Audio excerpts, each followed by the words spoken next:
Pada tanggal 9 Mei 2019, ada seorang pemuda yang lagi menyapu di sekitaran penginapan milik orang tuanya. Lalu, ia ini tidak sengaja mencium aroma busuk. Tetapi pemuda itu tidak menghiraukannya karena bau itu tidak terlalu menyengat. Nah, keesokan harinya, pemuda ini menyapu lagi di sekitaran penginapan itu. Lalu, pemuda ini mencium lagi bau yang sangat menyengat. Bahkan, baunya ini semakin kuat dari yang kemarin. Kemudian pemuda ini mencari dari mana aroma busuk itu berasal. Setelah dicari-cari, ternyata aroma itu berasal dari kamar 06. Karena merasa curiga, lalu pemuda itu langsung mengetuk pintu kamar tersebut, tetapi tidak ada respon dari kamar itu. Kemudian pemuda itu menelpon orang tuanya untuk menanyakan keberadaan orang yang menyewa kamar itu. Terus ia juga menceritakan di dalam kamar itu ada aroma busuk. Orang tuanya pun menyuruh anaknya untuk menghubungi polisi. Lalu pemuda itu menghubungi Polsek Sungai Lilin. Nah, setelah mendengarkan laporan dari pemuda tersebut, polisi ini langsung menuju ke lokasi. Sesampai di lokasi, polisi langsung membuka kamar itu. Setelah terbuka, ternyata mereka ini mendapatkan seorang mayat wanita di atas ranjang dalam keadaan tanpa busana. Dalam kondisi tangan korban ini sudah terpotong. Pada saat itu, polisi pun langsung melakukan olah TKP dan melakukan otopsi jasad korban. Setelah diotopsi, identitas jasad korban pun langsung diketahui. Korban bernama Vera Oktaria yang berusia 21 tahun bekerja sebagai kasir Indomaret. Polisi mencari pelaku sebenarnya, lalu polisi meminta kesaksian dari pemilik penginapan. Setelah mendengarkan keterangan dari pemilik penginapan, jadi dapat disimpulkan bahwa pelakunya merupakan orang terdekat korban, yaitu pacarnya sendiri yang bernama Prada Dery Permana yang merupakan salah satu anggota TNI. Lalu, polisi mencari keberadaan pelaku dengan melakukan pemeriksaan keluarga pelaku. Nah, awalnya polisi kesulitan mencari keberadaan pelaku ini. Tetapi, polisi berhasil menemukan keberadaan pelaku saat pelaku ini beberapa kali sempat melakukan komunikasi dengan bibinya. Pelaku diketahui berada di salah satu padepok di Banten, dan polisi pun langsung menangkapnya di sana. Setelah ditangkap, pelaku ini langsung mengakui perbuatannya dan menceritakan semua kronologinya. Dari berbagai media yang beredar, motif awal dari kasus ini merupakan ada kecurigaan dari pelaku karena kekasihnya ini yang merupakan korban menjalani hubungan dengan pria lain. Nah, di sini pelaku ini sudah merencanakan sesuatu. Apabila si korban ini memiliki hubungan dengan pria lain, ia ini akan membunuh korban karena merasa perjuangan selama 5 tahunnya ini sia-sia. Karena overthinkingnya, pelaku pun langsung mencari kebenarannya. Pelaku ini langsung memutuskan kabur dari lokasi pendidikan kejuruan infanteri di Batu Raja. Pada tanggal 5 Mei 2019 malam, pelaku mengajak korban pergi ke Sungai Lilin di Sumatera Selatan tempat kerabatnya berada. Setiba di sana, pelaku ini lupa di mana rumah kerabatnya, sehingga ia ini memutuskan untuk bermalam di salah satu penginapan. Nah, di penginapan tersebut, mereka berdua ini sempat melakukan hubungan intim sebanyak 2 kali. Setelah melakukan hubungan intim pertama, pelaku ini langsung merokok.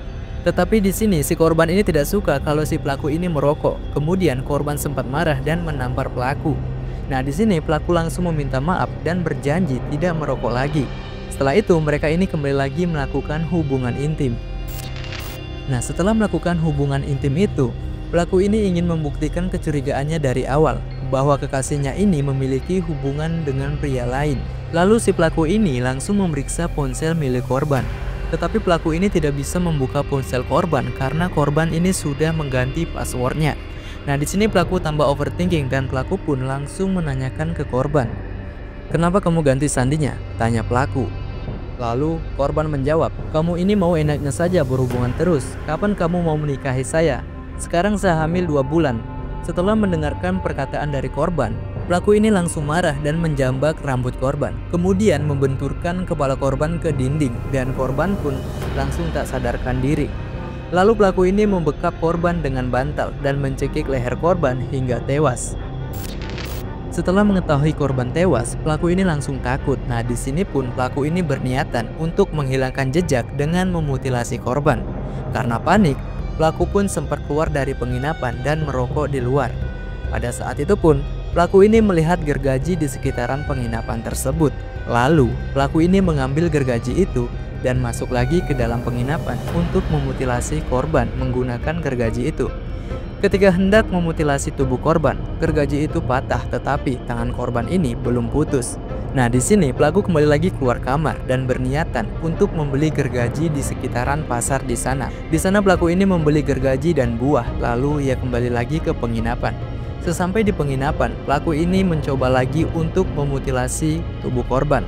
Lagi-lagi gergajinya itu patah, tetapi di sini tangan korban sudah terputus.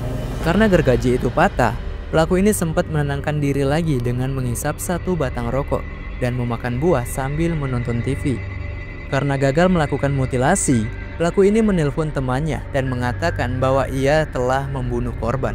Temannya pun terkejut apa yang telah dilakukan oleh pelaku ini. Lalu pelaku minta saran ke temannya itu untuk menghilangkan jejak. Nah, di sini temannya pun langsung menyuruh pelaku untuk membakar tubuh korban. Dan di sini pun pelaku langsung membakar tubuh korban. Tetapi pelaku ini lagi-lagi gagal melakukannya.